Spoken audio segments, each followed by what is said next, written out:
At this point, I think we've recapped the basics of integrations. What I would like to do now is basically recap some essential techniques of integration, like for example, integration by parts. Now, let's say integration by parts. This is very important because when we do Fourier series, basically mostly we're going to be involved with this integration by parts. Where does this start? You first of all need to remember that if you were to differentiate a product of two functions, let's say we've got two functions u and a v with respect to x, this would come up as a derivative of u with respect to x, derivative of u, sorry, with respect to x multiplied by v plus the derivative of v with respect to x multiplied by u. Here I'm just saying x to mean the independent variable. It could be t, could be another independent variable depending on the situation. Or we can just now abbreviate this thing, say u prime multiplied by v plus v prime multiplied by u. And this basically was the product rule of product rule for differentiation. This was product rule. So now, having understood in the previous situation that differentiation is the inverse of integration. So now, if I introduce an inverse here to dx of u times v, I'm just going to write it roughly. Then if I introduce it on both sides, I'll basically have this side u prime times v plus v prime by u. Now notice here that we put integration and differentiation as inverse processes. It looks basically like we're in a situation where we've got e to the power ln of x, same thing which could be ln of e to the power of x, and that would give us x. Now we get back to the variable which is being acted upon. In this case, what is being acted upon is uv here, which means if this is e and this is ln, we'll get uv. If this is e and this is ln, we'll get uv. So uv, u times v, would be equal to this integral. In this case, we can say this integral is u integral of u prime times v plus integral of v prime times u. In the final analysis, this formula gives us roughly our formula for integration by parts. In this case, they say we're given, we could make this part subject to the formula. It doesn't really matter how they make this one subject to the formula, to give us an idea how to integrate by parts. So let's say we put v prime here and the u with respect to x. Let's say we're integrating to x, that will be equals to u v minus the integral of u prime v dx. Now, if you look at this, what we've got here is almost similar to what we've got there. So if we look at it without analyzing very careful, we might think that we're going to move in circles here, because this can also be made subject to formula. But anyway, this can be understood quickly with an example. Let's say we've got now integral of x e to the power 2x dx. So according to this formula, I have to declare one of my functions under integral sign as a function which has already been differentiated, and another function as a u which is not been differentiated. Now if I cross the equal sign, I think you can see that now I still need my u which is there, and I need a v, but a v can only come from its derivative by process of integration. and then here I need u prime, but u prime can only come from u by process of differentiation. So now I've got to choose these functions in a careful way that I'll basically be able to conclude this integration. My recommendation here is that you must know that these two functions have got a certain different nature in terms of differentiation. Notice that e to the power 2x, you can differentiate it infinite times without really getting to a constant of 0. But x, you can differentiate it a finite number of times, then basically the derivative should be 0. So what I recommend that the function which can differentiate infinite times without getting to 0, make it your v prime. So in this case, we're going to say our u is equals to our x, and our v prime is equals to e to the power of 2x. Then basically, according to the formula here, we need u prime, then we move from here to u prime, which is going to be equals to 1. And then this is v prime. The integration, we said it will be immediate integral. Integral of a exponential function is an exponential function, so it's equal to e to the power of 2x, but divided by the derivative of the argument. Now once you've done that way, according to the formula, you can see that this says bring together v and u.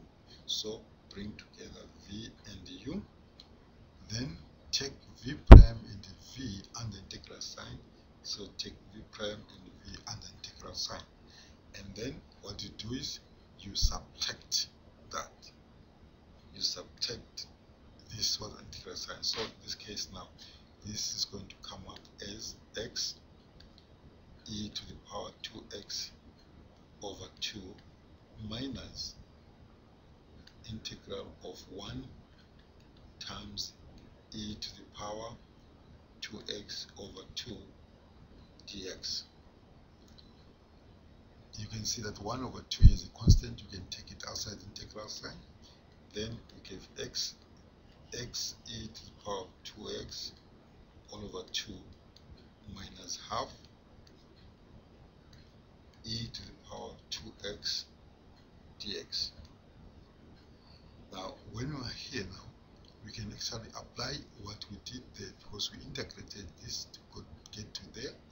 Then this final answer here will give us x e to the power 2x over 2 minus the integral of this is basically that, so it's going to be e 2x multiplied by half, which will give us 4 plus c.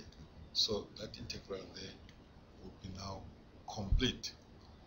I hope you basically follow this integration very well. I'll give you another next example just to try to consolidate this.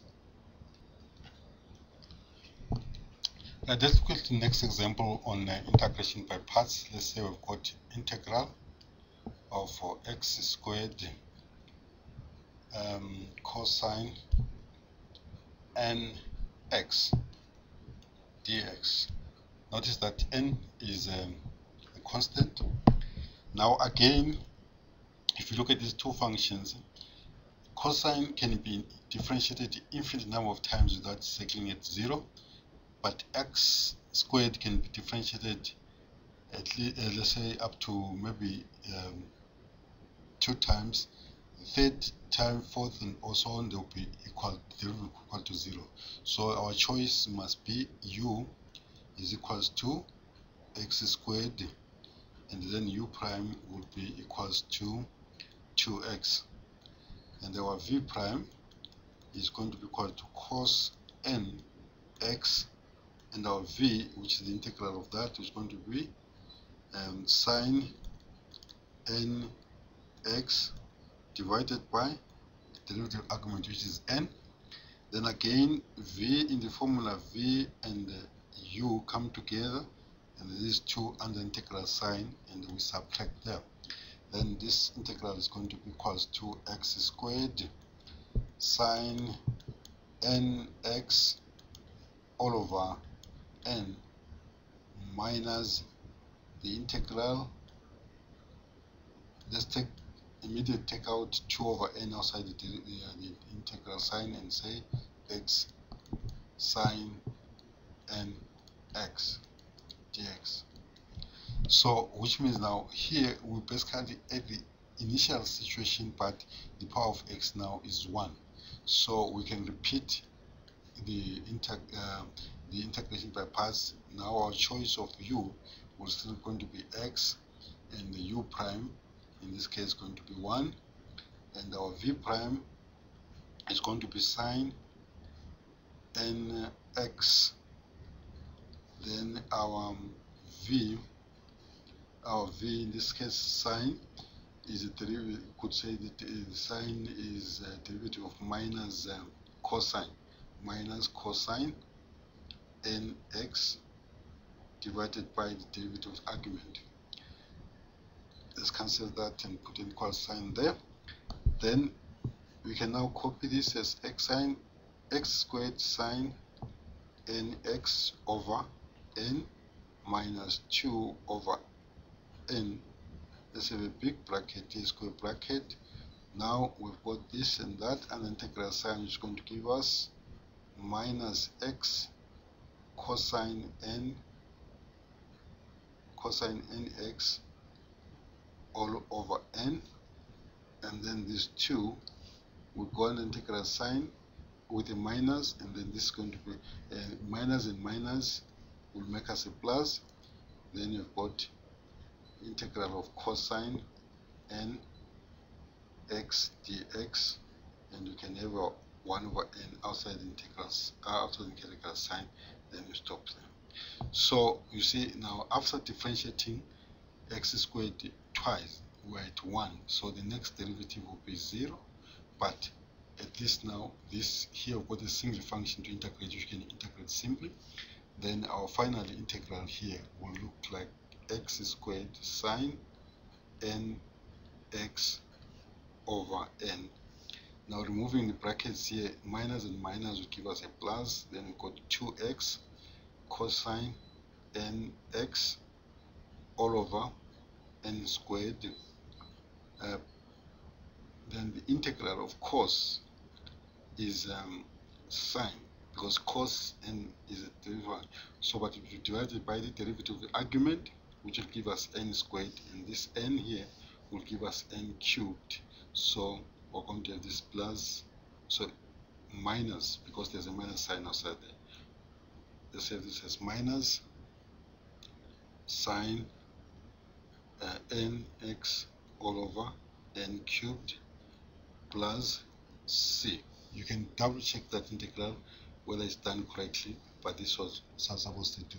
So basically what I'm trying to highlight here is that when you've got higher powers of x, basically you can repeat this integration. In this case it was 2. We repeated integration by parts twice. Then immediately after twice differentiating, you get to a standard integral, which you can integrate immediately and come to the end of the problem. I hope that helps you to revise integration. So try to do the following also. Let's say we've got x to the power 3 e to the power of x dx, and integral of let's say sine 3x multiplied by a to the power of x. Try to do this one, but this one here is going to present new problems, which I'm going to explain in the last example I'm going to give you later. Thank you. Let's stop there for a while. Continuing with the other question, let's come back to basically where we started with differentiation, that is the power rule. Remember, if we had x to the power n, the derivative of this function was equals to n x to the power n minus 1. And in general, when we are involved in composition of functions, we'll say derivative of f of to the power f of x to the power n. The derivative will be n f of x to the power n minus 1 multiplied by the derivative of the argument. Remember here also the derivative of argument is sitting here as 1, which is dx over dx. Now when we are integrating, basically we are reversing this process to come back to the original functions. So now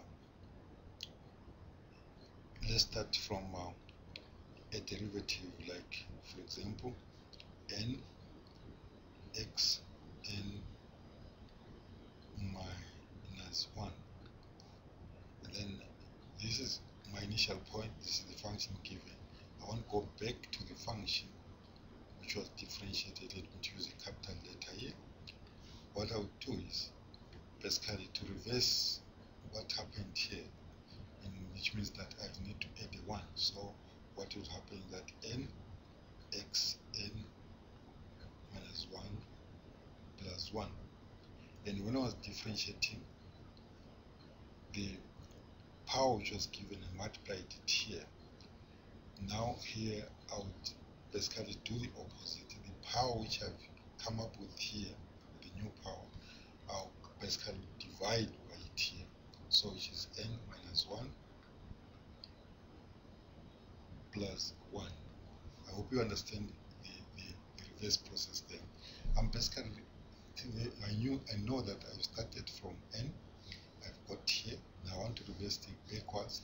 The only thing I can do is to add 1 here, and now I know that when I started here, the power which was given, I multiplied by it. Then here I have got a new power. So the new power which I've arrived at, I'll divide by it.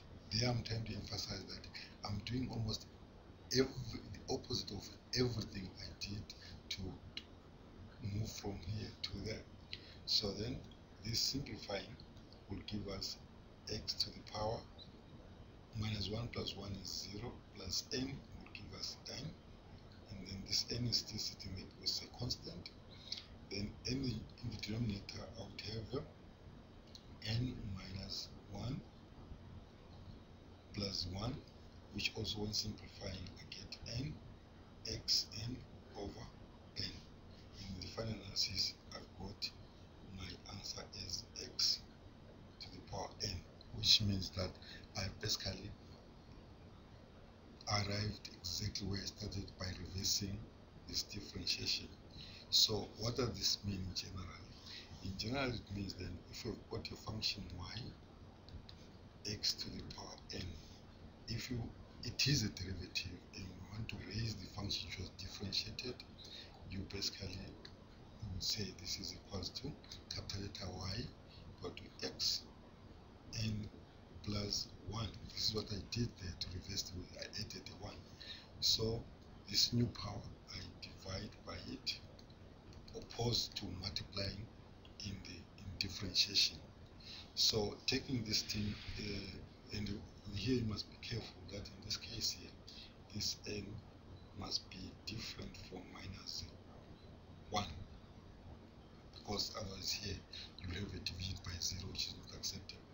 So moving to the general situation of having f of x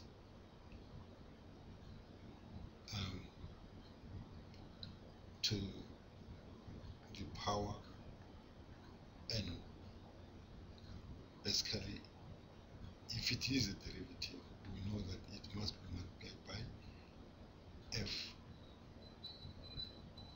x prime. So to raise the derivative here, to basically do the same thing, that the integral of such kind of function will be basically be f of x to the power n plus 1 over n plus 1, where n must be different from minus 1 again. And I hope you understand that a function being a derivative like this, it could have basically come from a function like this plus some constants. So in such a way that if I say something like x squared plus 4 x squared plus 6 dash dash x squared plus a constant. If I do same thing of differentiating this function, just say all this is y. If I differentiate this function y with respect to x, all these functions will basically all of them collapse to 2x plus 0 basically, but I can just write it as equals to 2x.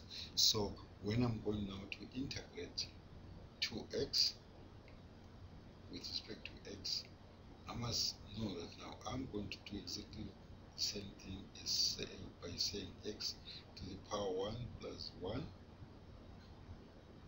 over 1 plus 1. But since I don't know whether this came from x squared plus 0 or x squared plus 4, I will then just put here c for the placeholder of all these constants remain represented there. Then this basically becomes x squared plus c, and you can see that this represents any of the functions given in all this range here. So basically that's why I think you would basically be in a position now to integrate functions basically using power rule. So summarizing, I would basically say, if we've got an integral of a function to a power multiplied by its derivative, the derivative basically of the argument of this power function here, this would integrate to f of x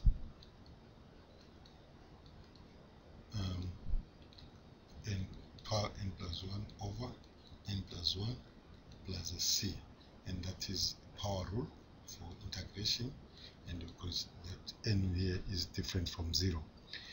Now the question that n is different from minus 1.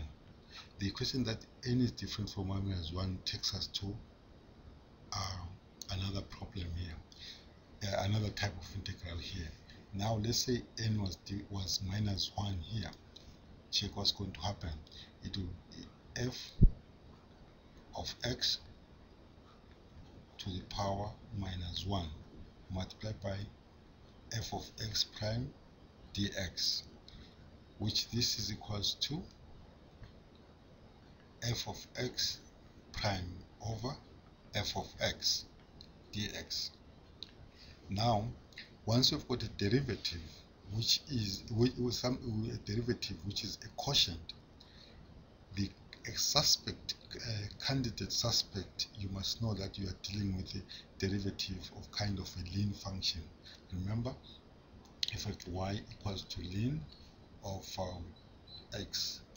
We arrived at the fact that the derivative of this is equal to 1 over x multiplied by the derivative of the argument, which in general we say it if it's y is equal to ln of f of x, you can put absolute value there, f of x, then the derivative will be basically according to this 1 over the argument, which is 1 over f of x multiplied by the derivative of the argument. In this case, you can see that this situation is creating what we have under our integral sign here after transforming. So which means once we put a derivative a derivative of this form under integral sign, whereby we can see that the denominator is a function and the numerator is derivative, then we know that this is an integral of a ln form. So therefore now we can say when n is equals to minus 1, we get the situation where f of x to the power minus 1 multiplied by f of x prime dx transforms to an integral of f prime of x over f of x dx, then this must be integrated as ln f of x plus c. Then basically we've now covered the minus 1 story there. So in that case now we can take an example. I'm just going to give you one example, then you can go and basically to books and try to recap this and practice examples which are given in books. Then let's say you've got an integral of tan 2x dx. At this stage some people might be surprised, how is it related to what we're doing, because tan 2x is not this, what you have here is not the ratio like what you have here. But you can think of that way only if you haven't analyzed it properly. Remember, tan is a sine 2x over cosine 2x dx. Now if you look at these two now, these two functions, there's some kind of a relationship like these two, though maybe it's not complete, because the derivative of immediate derivative of cos is minus sine, so which means this is not yet a derivative. It will be derivative, it was minus sine, but that we can solve by saying let's multiply by minus 1 times minus 1, which will give us a minus sign here, 2x over cosine 2x, and we take 1 minus sign out, as minus 1 dx. Again, when you look at this, we will find that this derivative is not really a complete derivative again, because we're still lacking the derivative of the argument. In this case, the derivative argument is 2. Then in the next stage we can have this transformed to minus 2 sine 2x over cosine 2x dx with minus 1 over 2. Then if we look at this now under integral sign is exactly of this structure, then we can now integrate by saying 1 over 2 minus 1 over 2 multiplied by s. In this case now it becomes ln of f of x, which is the denominator here, which is playing the role of that, then to ln of absolute value of 2x. And you can try to reverse this process by differentiation. If you do proper differentiation, you will see that in the final analysis you are going to end up with your tan 2x, which confirms that whenever we are integrating, we're basically searching for the function which is differentiated to what we see under the integral sign. I think at this stage you are at a position to do a lot of similar examples.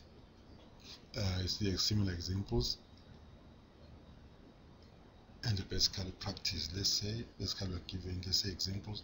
I'm just going to give you these few examples to start with for your practice. Let's say you are asked to integrate x plus 1 over x squared plus 2x. Another one, integral of cot 3x dx. Let's get last one. Let's say you're given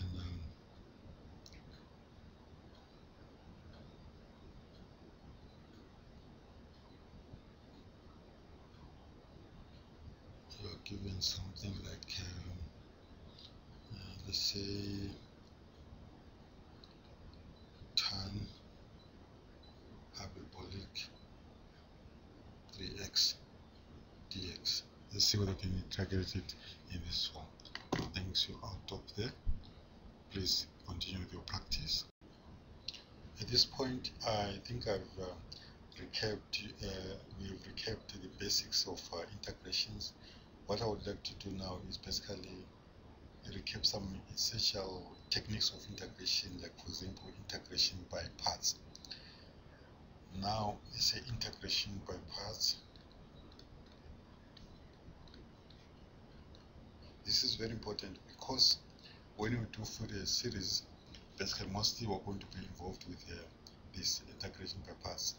Where does this start? You first of all need to remember that if you were to differentiate a product of two functions, let's say we've got two functions u and a v with respect to x, this would come up as a derivative of u with respect to x, derivative of u, sorry, with respect to x multiplied by v plus the derivative of v with respect to x multiplied by u. Here I'm just saying x to mean the independent variable. It could be t, could be another independent variable depending on the situation. Or we can just now abbreviate this thing, say u prime multiplied by v plus v prime multiplied by u, and this basically was the product rule of product rule for differentiation. This was product rule. So now, having understood in the previous situation that differentiation is the inverse of integration, so now if I introduce an inverse here to dx of u times v, I'm just going to write it roughly. Then if I introduce it on both sides, I'll basically have this side u prime times v plus v prime by u and that. Now notice here that we put integration and differentiation as inverse processes. It looks basically like we're in a situation where we've got e to the power ln of x, same thing which could be ln of e to the power of x, and that would give us x. Now we get back to the variable which is being acted upon. In this case, what is being acted upon is uv here, which means if this is e and this is ln, we'll get uv. If this is e and this is ln, we'll get uv. So uv, u times v, will be equal to this integral. In this case, we can say this integral is u integral of u prime times v plus integral of v prime times u. In the final analysis, this formula gives us roughly our formula for integration by parts. In this case, let's say we're given, we could make this part subject to the formula. It doesn't really matter how they make this one subject to the formula to give us an idea how to integrate by parts. So let's say we've got v prime here and the u with respect to x. Let's say we're to integrate it to x. That will be equals to u v minus the integral of u prime v dx. Now, if you look at this, what we've got here is almost similar to what we've got there. So if we look at it without analyzing very careful, we might think that we're going to move in circles here, because this can also be made subject to formula. But anyway, this can be understood quickly with an example. Let's say we've got now integral of x e to the power 2x dx. So according to this formula, I have to declare one of my functions under integral sign as a function which has already been differentiated, and another function as a u which is not been differentiated. Now if I cross the equal sign, I think you can see that now I still need my u which is there, and I need a v, but a v can only come from its derivative by process of integration. And then here I need u prime, but u prime can only come from u by process of differentiation. So now I've got to pick I'm going to choose these functions in a careful way that I'll basically be able to conclude this integration. My recommendation here is that you must know that these two functions have got a certain different nature in terms of differentiation. Notice that e to the power 2x, you can differentiate it infinite times without really getting to a constant of 0. But x, you can differentiate it a finite number of times, then basically the derivative should be 0. So what I recommend that the function which can be differentiated infinite times without getting to 0, make it your v prime. So in this case, we're going to say our u is equals to our x, and our v prime is equals to e to the power of 2x. Then basically, according to the formula here, we need u prime, then we move from here to u prime, which is going to be equals to 1. And then this is v prime. The integration, we said it will be limited integral. Integral of a special function is an exponential function, so it's equal to e to the power of 2x, but divided by the derivative of the argument. Now once you've done that way, according to the formula, you can see that this says bring together v and u.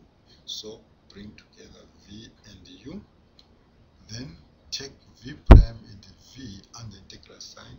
So take v prime and v under integral sign, and then what you do is you subtract that. You subtract this was integral sign. So in this case now, this is going to come up as x e to the power 2x over 2 minus integral of 1 times e to the power 2x over 2 dx.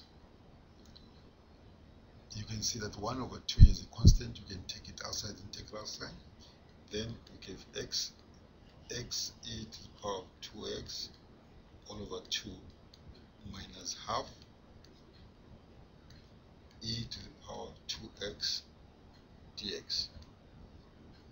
Now when we are here now, we can actually apply what we did there, because we integrated this to get to there. Then this final answer here will give us x e to the power 2x over 2 minus the integral of this is basically that, so it's going to be e 2x multiplied by half, which will give us 4 plus c.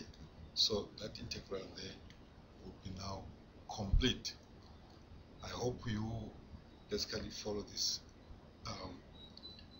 integration very well. I'll give you another next example just to try to consolidate this.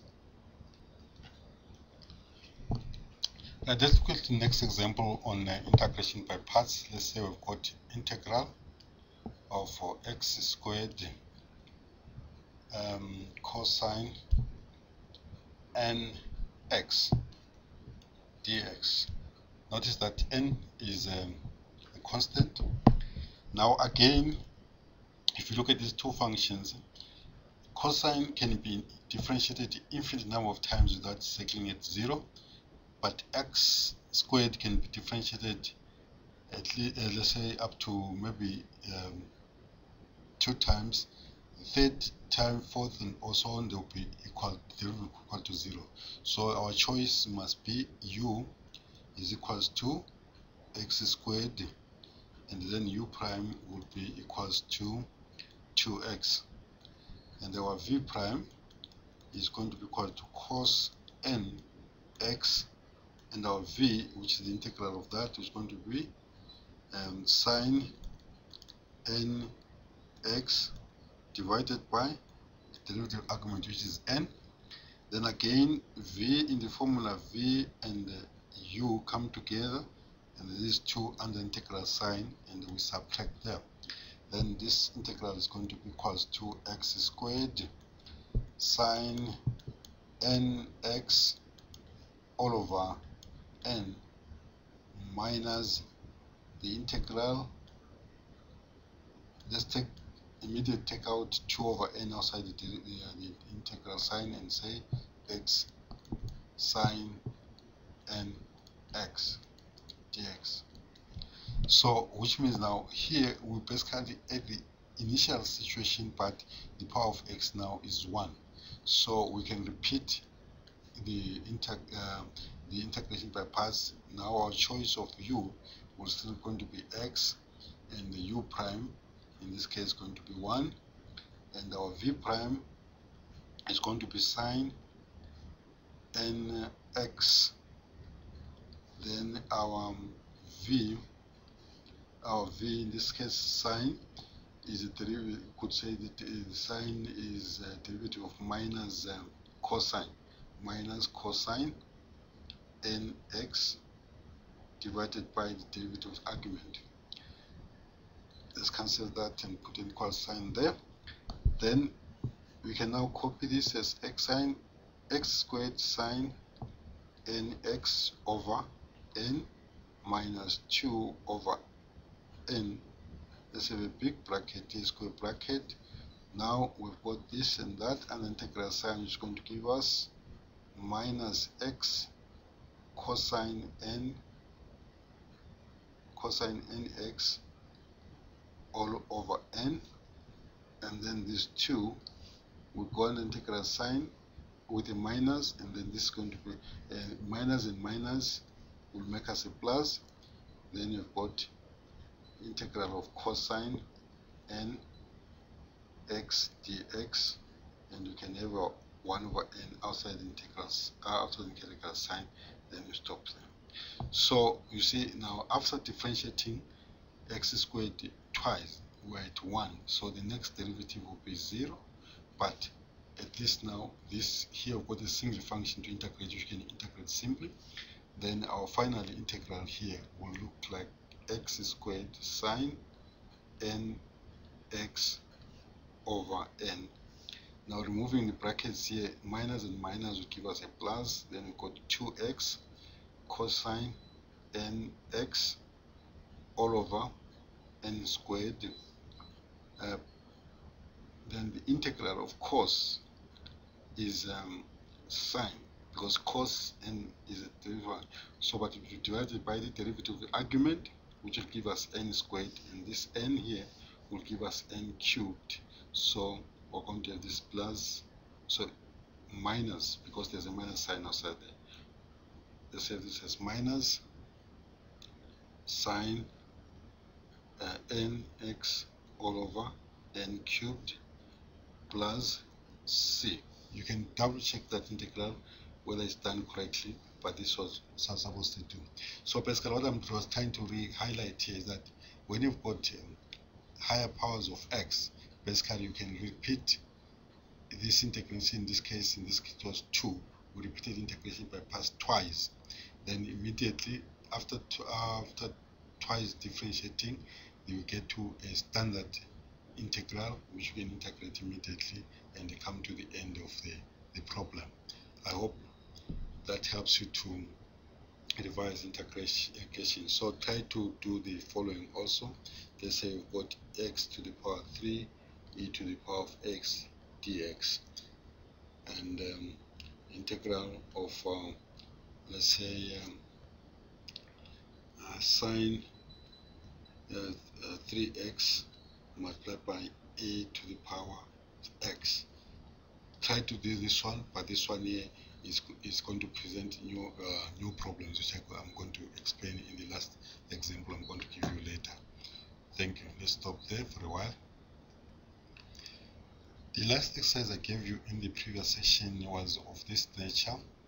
You had something like let's say e to the power of x and cosine, let's say 2x dx. Still on integration by parts. If you remember what I said about the choice of your u and v prime, in this case here we've got a different situation, because cosine can be integrated infinite number of times without getting to derivative being 0, and the e has got a similar characteristics. So in this case here, what is important when you choose your u and v, you can choose any, but in your repeated process of integrating by parts, you must make sure that you are consistent in choosing your v's. What I mean basically, if I initially choose my u, in this case to be e of x, my u prime is going to be e of x, and my v prime in this case is going to be cosine of 2x. My v is going to be sine of 2x divided by the derivative argument.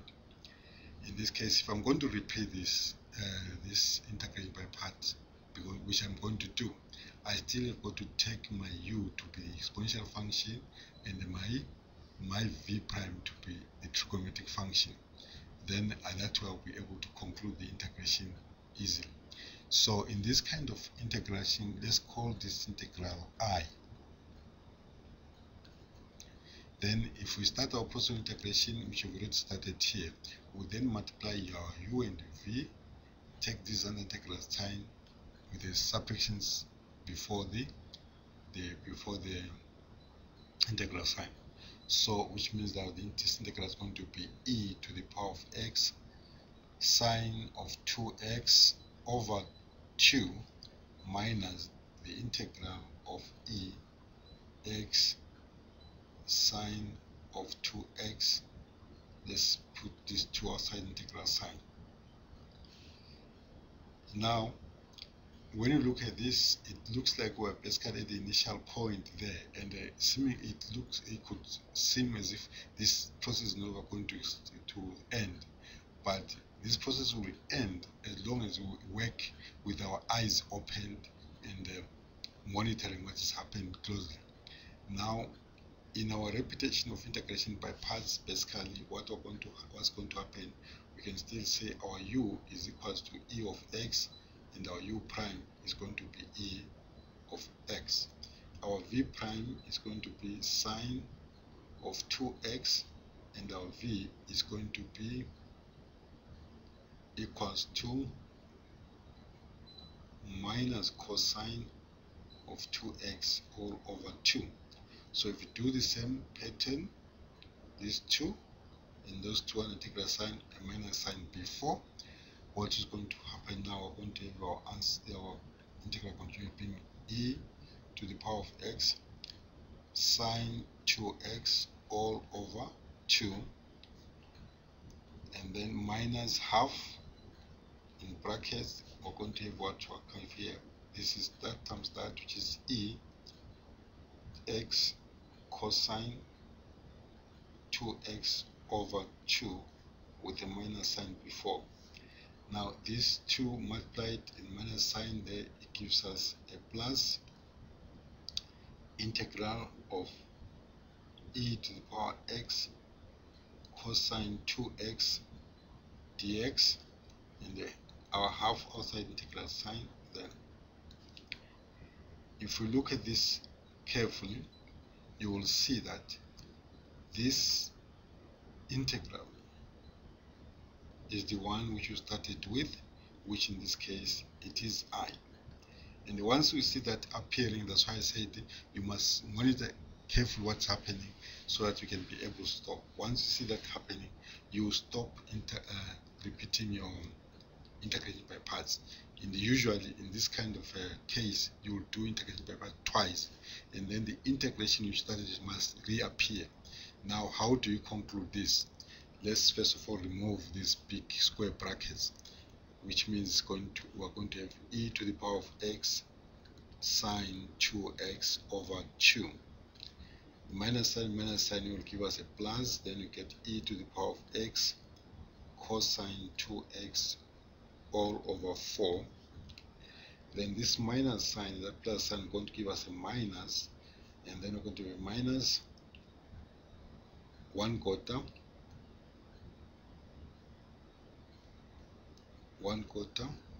multiplying I, because that is our I there.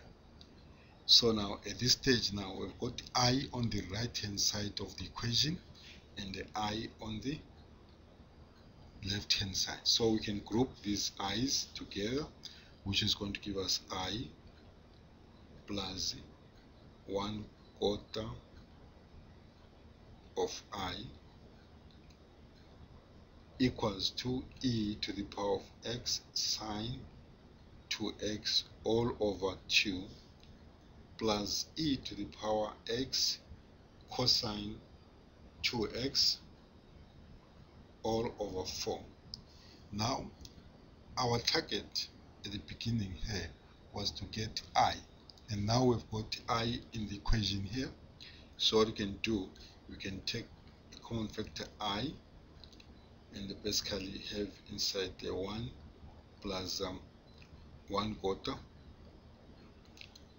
equals to e to the power of x sine 2x all over 2 plus e to the power x cos 2x all over 4. Then this is basically 1/4 plus 4/4, which is 5/4. So we got 5 over 4 times I equals to e power x sine 2x all over 2 plus e to the power x cosine 2x all over 4. Now we can make our I substitute the formula. Remember, I is equals to our integral, which is e to the power of x cosine 2x dx, and then if we make it substitute the formula here, we'll have to divide both sides by 5 over 4, which will give us something like 4 over 5, because we've got to invert that fraction, multiplied by e to the power of x sine 2x all over 2 plus e to the power of x cosine 2x all over 4 plus a c. Then what is left now is just to simplify this integral, which you can simplify as follows. This 2 and that 4 will simplify. You've got 2 over, so you get 2 ex sine 2x all over 5, and then this side we're going to have e to the power x cosine 2x all over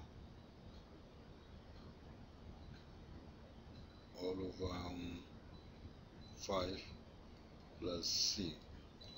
I hope this is just double check that is correct.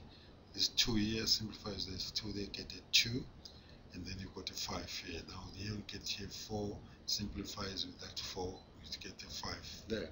Then that will be your answer to your integral. I hope this technique is recapped, and you must be able to do this kind of integration by parts very easy without any problem. Now, what we must also remember as part of techniques of integration is integration using partial fractions. In this case, we'll be looking at exercise of this nature. Let's say integrating x dx over x plus 1 multiplied by x plus 2. This type of integration, basically, we would need the technique of partial fractions, whereby we would basically simplify, break down this fraction into smaller fractions, which could possibly integrate, maybe using a linear form of integral or power rule, depending what it simplifies to. So that basically motivates us to break a bit and revise how do we break a fraction, an algebraic fraction like x over x plus 1 by x plus 2 into partial fractions, in this case into two fractions with denominators x plus 1 and x plus 2. That I'm going to present in another section separately, focused on partial fractions. But for now, I think you can now you can carry on revising and revising your integrals and practicing integration basically. But most important, one mustn't lose sight of the basic standard forms of integrals. Like for example, let's say one, most essential, the power rule, whereby we are integrating a function of this nature. Derivative of the argument is always there because here the function is the power function. Then this, we know that we should always remember that it integrates to f to the power n1 plus c, where n is different from -1. And the 2, the logarithmic, this is power form of the power rule form. Then the logarithmic form, when n is -1, f prime of x over f of x dx, that will be ln of f of x plus c. And then you get 3 exponential form of integrals, e to the power of f of x multiplied by f of x prime dx. You know that this is equals to e to the power f of x plus c. You must understand how this comes to that. Then thirdly, we'll basically come to trig functions. For example, if we sine, you've got f of x prime sine, let's say cosine f of x dx. So you must know that here you always call upon the immediate derivative of the function which is acting on f of x, and here is a f of x prime. So that will be sine f of x plus c. So you call upon the immediate derivative of the function, then you get that. So you must notice that when you differentiate this side, it will basically the derivative of sine, which is cos, multiplied by the derivative of the argument, which gives us that. And all the trigonometric functions basically are going to be worked out in a similar fashion. Otherwise, these are the basics involving general forms of the functions, in this case a chain rule. You must be able to remember this and use it accurately in solving your problem, because without this remembering integration, you might find that some part of your course are going to be a bit impossible. I'm going to stop there and encourage you to revise further and make sure that you know integration and differentiation and move smoothly in your course. Thank you.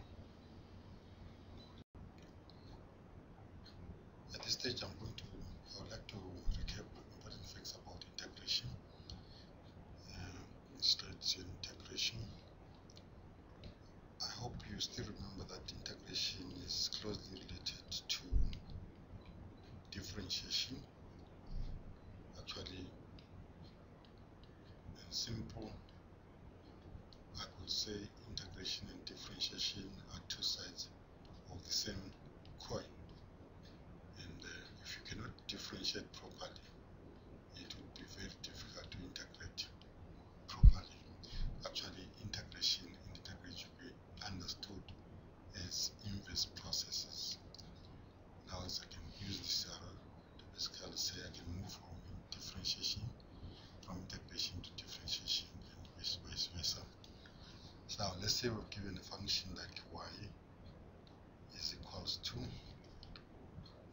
sine x, and could be sine, also could be sine x plus 2, and let's say so sine x plus 3, or in general, let's say we're given sine x plus a constant. So I hope you notice that in the first instance here the constant is 0. Now you should understand that by the process of differentiation, if I differentiate this y with respect to x, the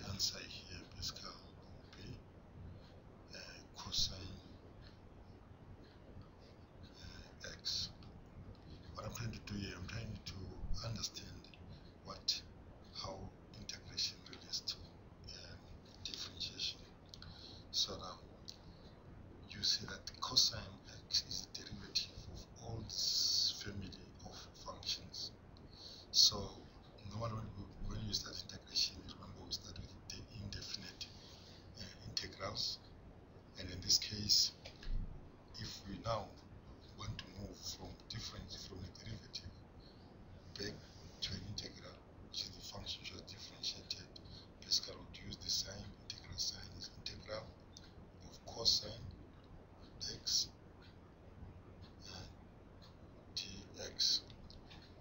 So in this case, basically we should understand this sign as an integral sign. At the same time, we can take it as a kind of a question which is asking us that here is a derivative with respect to x, which function was differentiated.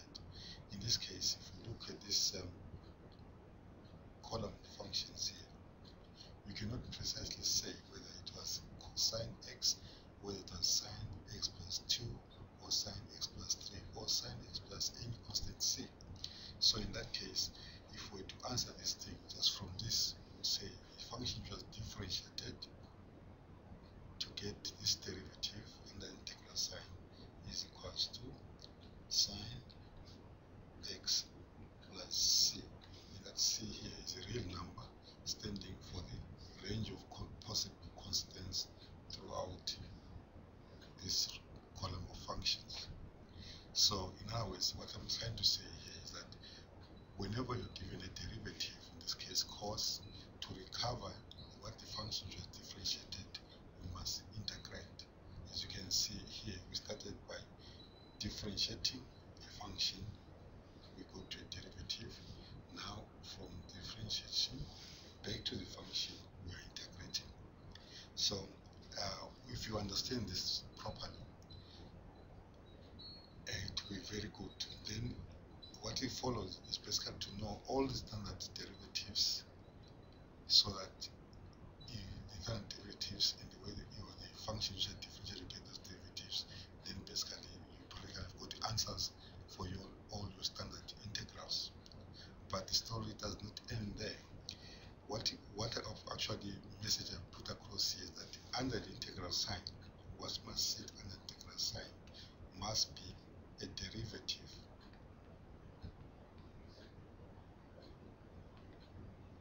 but it's not true that things are always going to be given in such an easy way that you can clearly see what is your answer for integral. For example, let's say if I had a function like let's say cos 2x dx.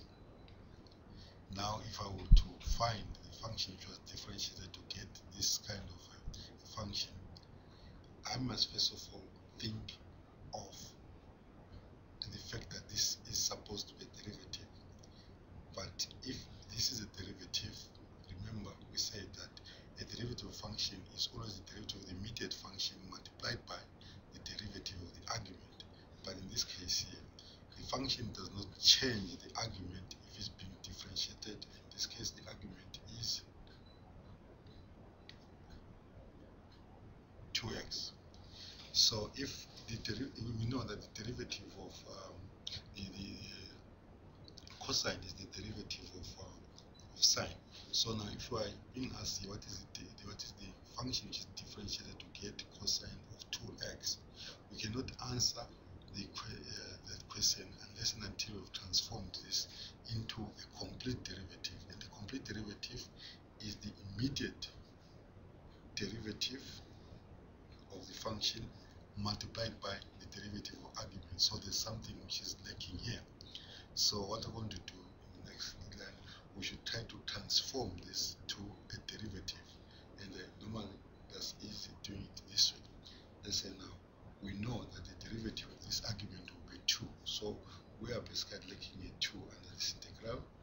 Then cos 2x dx. But once we've done that, this equal sign here is no longer balancing because these two sides are not equal. So in order to balance that, we normally put a 1, which is a 2 over 2, to take advantage of that 2 as a derivative of the argument. Then we basically factor out what is redundant in the integral here, which in this case is half. Then have an integral 2 cos 2x dx. Now, if we look at this other than the integral sign now, there is a complete derivative there. There is cos as a immediate derivative of sine, and there is 2 here as the derivative of the argument. Now we can answer the question that what is under integral there is a derivative of sine 2x. In this case, we write half times the function which was differentiated to get us under the integral sign, which is sine 2x, and then we can add a c, and then simplify, write this thing as sine 2x over 2 plus c. Right at this stage here, we can actually have another kind of a summary. If we look at what has happened here in relation to our initial integral, we'll say the integral of a function is basically the immediate integral of the function. Now the immediate function where this cos is coming from, which is sine, then divided by the derivative of the argument. And this, if you listen carefully to what I had said before, we had said the derivative of a function is the immediate derivative of a function multiplied by the derivative of the argument. But now, from here to there, I could say also the integral of a function is the immediate integral of a function, which is sine, divided by the derivative of argument, which actually goes back to emphasize the fact that the differentiation is the inverse process of integration, or integration is the inverse process of differentiation. Now, let's explore this further with some other functions. Like, let's say, let's think of first, you can think of a function like the exponential function. What we know about the exponential function, we know that, let's say, start with a natural base e to the power of x. We know that the derivative is equals to e to the power of x multiplied by ln of the base multiplied by the derivative of the argument. And taking it in generally, then we'll say y equals to e to the power of f of x. The derivative will be e to the power of f of x ln of the base multiplied by f prime. Using a general base, which is not natural, we say a to the power f of x, and the derivative, so this is derivative, the derivative will be a to the power of f of x multiplied by ln of a multiplied by the derivative of the argument. Now, as I've said, I said now if we integrate a function like say e to the power of 2x dx, which is very similar to what we've done with sine and cosine before. You see, in this case here, we would basically say what is under integral sign here is not the usual, is the not complete usual derivative of the exponential sign, because we are looking basically the derivative of the argument. So we would basically do this a similar transformation by taking the integral and say e to the power of 2x with respect to x, and doing some transformation there. We can now insert a 2 here over a 2 in a similar way we did to the sign. In the next stage, basically factor out half and have have integral of 2e to the power 2x dx.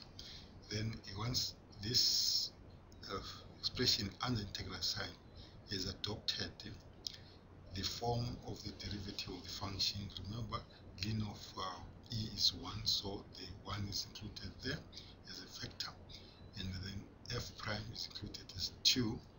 Then we can now answer the question that the derivative of this function is equals to e to the power 2x, but multiplied by this constant which is outside the integral sign plus a c.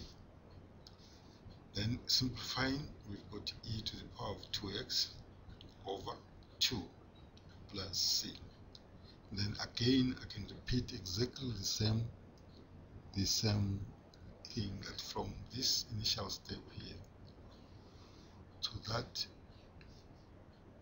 final step there, the integral of this function is actually the immediate integral, which is e to the power 2x, but it must be divided by the derivative argument, then add c. That's how we are going to integrate this kind of functions. It's very important to know how to integrate this exponential function, because when we get to complex Fourier series, we'll be basically constantly integrating the exponential functions. Now let's take another general example. Let's say we've got the integral of 5 to the power x squared multiplied by x dx. Now if you analyze properly there, this case is that we're talking about the derivative of this nature. So partly I think you can see that the derivative of the argument here is 2x, and we've got 2 here, but we've got x here but don't have a 2, and also this derivative normally is multiplied by ln of the base, and that we don't have. So when we're going to integrate this, we've got to take all that into consideration in order to transform what is an integral sign here to be a derivative. So we're going to write integral. We get our 2x there over 2, and we can also have our ln 5 there over ln 5 multiplied by 5x squared dx. I hope you see that there's nothing wrong with what you've done here. The quantity sign holds because this is a 2 over 2 is a 1. This is a ln of 5 over ln of 5, which is also a 1. So we've transformed the integral, but in an equivalent way, so to speak. So we will now factor out all what is redundant and integral sign, which will basically be 1 over 2 ln 5, and then the integral sign will be remain with 2x, which is derivative argument, ln 5, which is ln of the base, and by 5 to the power x squared dx. Then immediately we can now see that this structure here is exactly the same structure we've got there. Then we can ask ourselves, where does this come from as a derivative? And you can see clearly it comes up from something like this. In this case now, we just in the integral we're going to identify our base, identify our f of x. Then here we would say this integral is equals to 5x squared multiplied by 1 over 2 ln 5 plus c.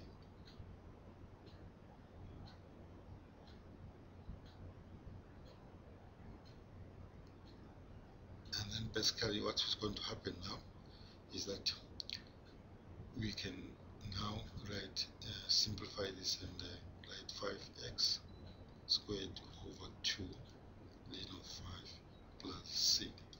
That way I think I've just shortly revised with you the important integrals, exponential functions, and the trigonometric functions.